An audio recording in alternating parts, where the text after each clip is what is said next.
For Aniston, who became famous in the TV series Friends, doesn't want a friendship with Meghan Markle. And she has just rejected the fellow actress in the most mortifying manner. All right, let's get into this wild Hollywood meets royal drama. So picture this. Meghan Markle, yes, the Duchess herself, launches a fancy new jam brand. She sends these luxury jars, homemade strawberry by the way, to some of the biggest names in Hollywood. After moving to Montecito, this is a headline that Meghan Markle doesn't want to see. She doesn't want her jam. Meghan Markle awkwardly love-bombing Jennifer Aniston with cringy gifts and invites ahead of the Friends actress's move to the diva's neighborhood. Let me take you through this story from Radar Online because it is quite something. Needy Meghan Markle is love-bombing Jennifer Aniston with gifts ahead of the actress's move to Montecito after her stalking ordeal, but sources say the star wants the Duchess to get lost. Sources tell Radar Online the Duchess is using the actress's recent ordeal to love-bomb her with gifts, including her posh jam, in a bid to win her over ahead of the actress's move to Montecito. According to insiders, Markle has been sending her a series of gifts, including artisanal jams and luxury wellness products, in an effort to establish a connection. A source revealed Meghan is thrilled that Jennifer is moving to Montecito. She's been trying to get closer to her for years, and now that they're neighbours, she sees this as a perfect opportunity. But, and here's the big but, Aniston wants nothing to do with the Duchess because another pal said, Jen appreciates the gestures, but is focused on settling into her new home and prioritising her safety. She's not looking to expand her social circle at the moment, and here's the kicker, here's the killer line. She also sees Meghan as poisonous and wants nothing to do with the drama she creates around herself and with the royal family. Sorry, this just gets even more mortifying. Jen has quietly binned Meg's gifts and not replied to any of her desperate invites for chats. She knows Meg also wants her as a guest on her podcast, but she is having none of it. She doesn't want her jam or her friendship. Angela Levin, Prince Harry's biographer, our royal mastermind, joins me now. Look, Angela, we've seen Gwyneth Paltrow go down a similar path where Meghan almost forces the friendship out into the public, hoping that the celebrity in question is going to feel so embarrassed that they actually do a total U-turn and come on side. But it feels like Jennifer Aniston really has the measure of Meghan Markle here, especially using that word poisonous, and especially making the point, Angela, that she doesn't like the way that she has treated the British royal family. Well, that really pleases me, actually, and I would like to hear more and more people saying that because it has been just so awful for them. And Meghan actually is very, very rude and bad. And I'm very pleased that people say, look, you do what you like. But I'm actually for the royal family and I don't want to hear the dreadful things that you or Harry are saying. Get lost. But what's interesting is that she's getting so keen, the Duchess, she likes to be known as, is that she's sent lots of gifts because the first ones haven't worked, including, and I had to look this up, an artisanal jam. Do you know what that is? No. Well, it's a jam which you make by hand, and it's full of beautiful things that nothing has got any special additions to it. It's just very pure and very healthy. Now, you know, most of the jams have been done by a factory and are not like that. But she's so desperate that she would maybe even make a jar of jam and send it along. But, you know, it's pathetic, isn't it? If somebody doesn't want you, you just step back quietly. But you're quite right, and I agree with you that she goes on and on and on, sending things around until the person starts feeling, okay, I might do it, or oh, look, I don't want to upset her too much. You know, poor thing, she's always so sad. You know, but she's not. She's a tough woman herself. So, you know, that's it. If Meghan wants to send her stuff, it's going straight in the bin. And the thing is, Angela, we saw, didn't we, with Gwyneth Paltrow, it was a big mistake. Gwyneth Paltrow has now actually been Markled. That's how I describe it, because now she's had to pretend that she is friends with Meghan, even though she did want nothing to do with her to begin with. They made this video. So now every interview, Meghan Markle is asked Gwyneth Paltrow has asked all about her friendship with Meghan Markle, which is non-existent. So I totally understand why Jennifer Aniston is just like, I don't want the drama. I'm moving to Montecito to be safer. I do not need this drama in my life. I mean, come on, this is a woman who already has a huge amount of media attention. And the last thing she needs is to be constantly connected with the toxicity of Meghan. Yeah, but also if you're moving, they've probably got a huge mansion. It's very stressful and it's very demanding, and you want to concentrate on getting everything right, getting things safe, getting things organized. You don't want to hop off and have a chat with Meghan who will tell you all about herself. It's a very silly thing to do when she's just coming. If she wanted it, she should wait at least for a year when she settled down, made friends, her family were all happy, and then you could try, but not when you're just moving in and there's such a lot to do. And guess who gets one? Jennifer Aniston. Now you'd think Meghan's move would spark a buzz, maybe even snag her a celeb bestie. But no. According to royal insider Angela Levin, Jen was not having it. Word is, she thought the whole thing was, and I quote, tacky, desperate, and completely out of touch. Even if you have good staff, you still have to have the right thing in the right place and all that. And it's very foolish. And that's a sort of a call of desperation from Meghan, isn't it? Well, yeah, because Angela, we know that if it's a non-famous neighbor, like the neighbor the elderly man who tried to take a book or a video, I think it was a documentary to Meghan about the history of the local area. It was a present. Yeah, exactly, because he wanted her to know about the area, and she rejected him. So she's only interested, it seems to me, Angela, with friends who are going to further her either professionally or reputationally. Because we've seen that with the likes of Jamie Kern-Lima, with the boss of Spanx, Sarah Blackley, who she interviewed this week. All of her friendships, she just views as networking opportunities. And that's why we also saw her absolutely brutal treatment of Jessica Mulroney, who was her best friend, whose children were even in Meghan's bridal party. The moment that she was caught up in a scandal, Jessica Mulroney was thrown under the bus. And I think that's also really going to matter to celebrities too. I mean, Jamie Kern-Lima and Sarah Blackley are so stupid, I think, to entangle themselves. I mean, here they are, two very successful women, both billionaires in their own right. But trust me, Angela, if there is even a hint of scandal, Meghan will throw them both under the bus. Yes, well, she's done that to her father, hasn't she? Not a big problem. And, anyone who doesn't fit the picture is off. And I mean, I think it affects the staff as well. She might not sack them all, but if she doesn't like something and starts shouting, then, they're going to go, or she's going to send emails at 5 o'clock in the morning and expect them to have done by 5:30 a.m. This is the way she behaves, and it hasn't yet gone into her head that people are aware of this, can see this.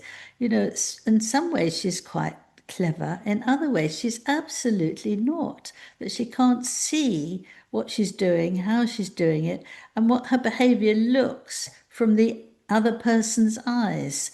She doesn't do that at all. Angela, you've been doing a deep dive this week into Meghan's new strategy.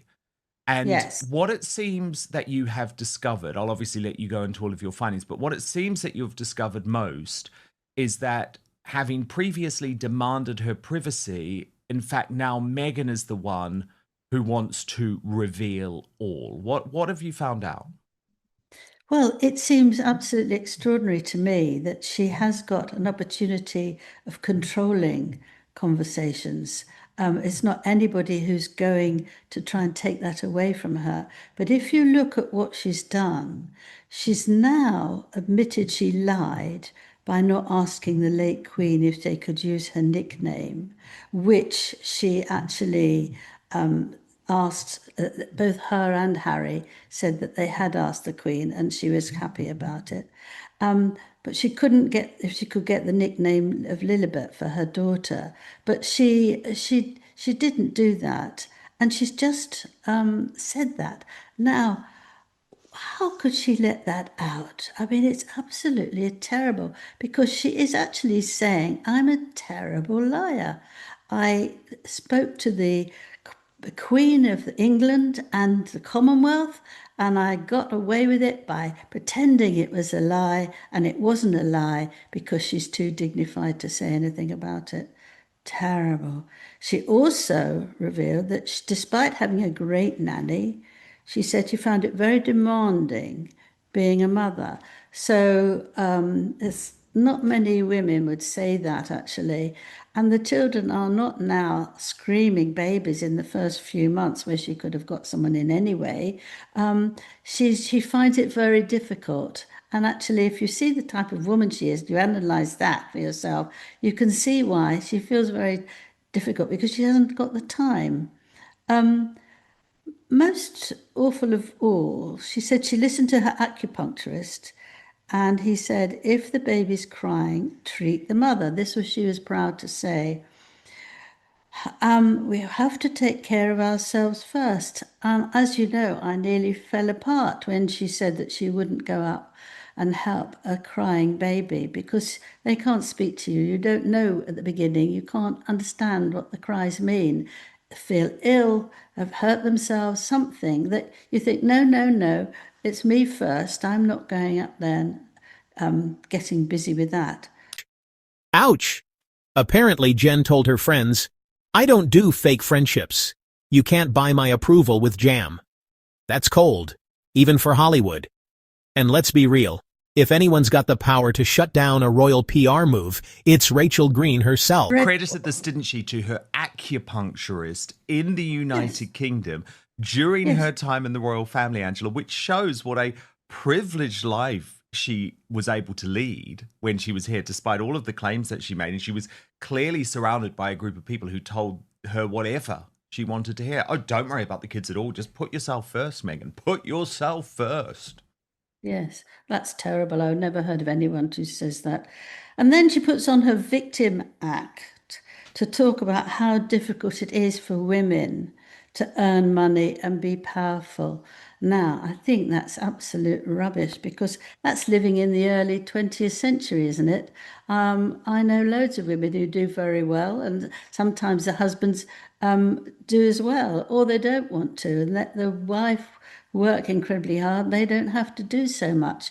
They can do that very well. But I don't know when people try and stop women being powerful or earning, a lot of money. But she makes this up with this victim-like face that actually, although she's got loads of money, she's still a poor thing because nobody likes it.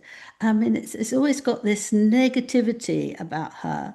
I could go on, but I won't bore you with any more. But the fact is that you would imagine that she's a very, very unhappy person with herself because she can't look at things in a positive way unless she's winning something. But to tell all that, to let all that out about herself is actually telling people how awful she is. Who wants to do that? I mean, we're all quite nice and quite not so nice sometimes, but actually to tell hundreds of people that you're really awful needs some understanding. But first, the reason you're watching this show is that it's becoming increasingly difficult to trust mainstream media or the so-called fact checkers who claim to determine which facts are true. I'm not after any gratitude, but I do think in the scales of balance between the media and the royal family, the media has been as much a part of the longevity of the royal family when many other monarchies have disappeared through Europe. That's an interesting One of the perspective. last standing ones is the British monarchy, and a lot of that is because the media still fuel them and portray them as the biggest stars on the planet. Angela, very interesting, isn't it? Because, of course, Prince Harry has tried to paint a narrative, and this is a narrative that has absolutely been embraced by Meghan Markle, which is that their mother, or his mother, sorry, Princess Diana, would be totally on their side in their battle with the media. In fact, I mean, he very often tries to invoke Princess Diana, does he not, when he's talking about all of his battles with the media. And it's interesting because when you hear Piers Morgan, who was dealing with it at the time, I think Diana would think that Harry and Meghan's media strategy was insane. And it was absolutely nuts that they hadn't tried to form any genuine positive relationships. Mm.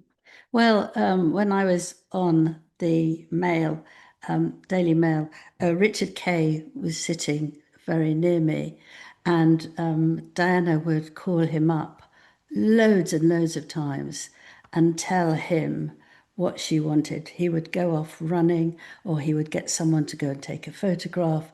I mean, she got what she wanted, and we were all interested in looking at that or hearing what she would say. She had a charisma. She was absolutely beautiful and stunning and could put most people round the finger of her hand.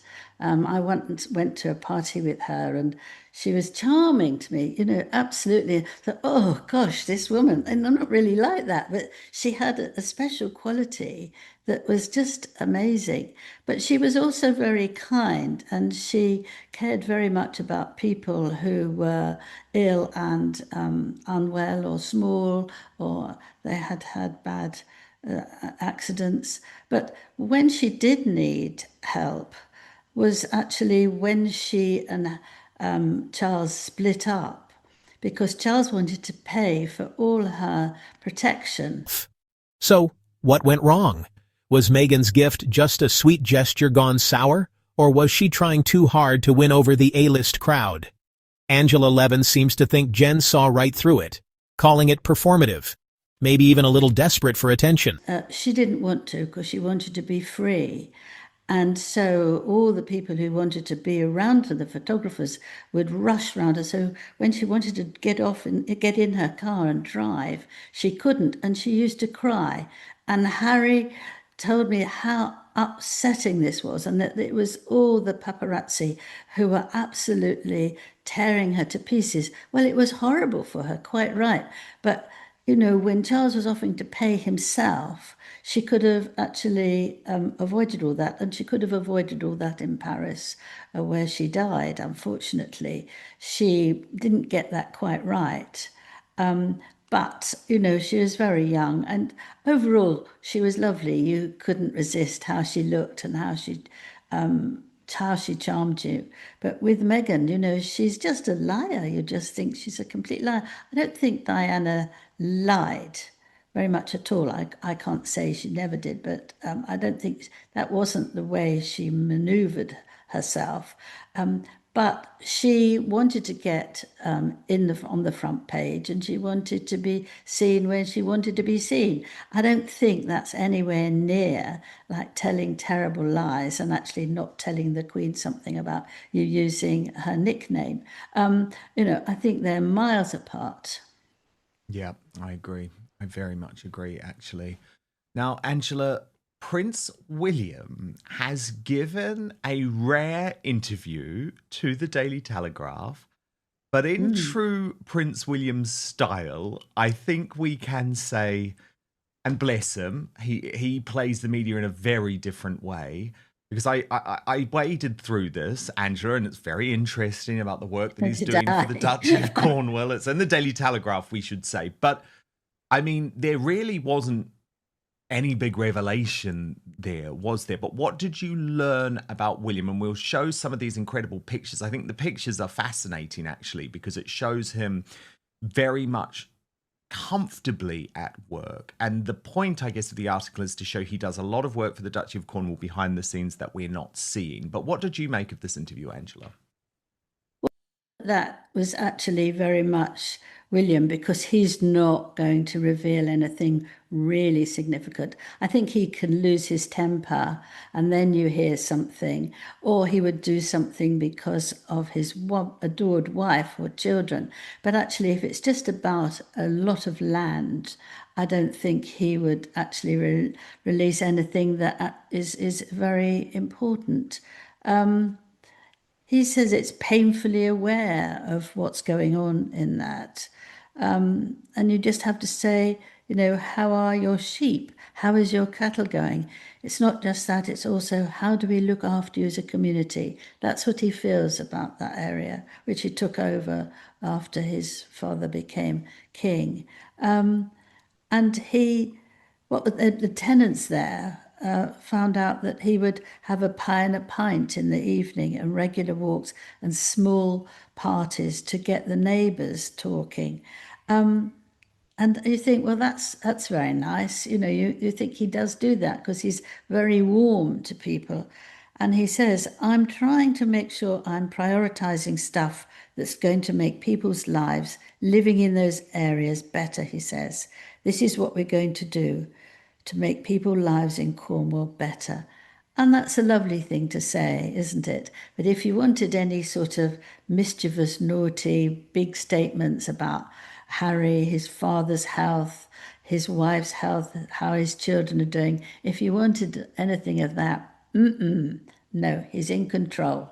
That was a very nice thing to say. He means it, and he's going to do that in his work. And I think he makes a big difference between his work and how he feels about that and what he's going to say, and his own private life, which he really wants to keep private. And do you think it's all right, Angela, that the Daily Telegraph does agree to all of this access with Prince William, but then doesn't ask him anything of note? Like, is that something that's almost an acceptable trade-off?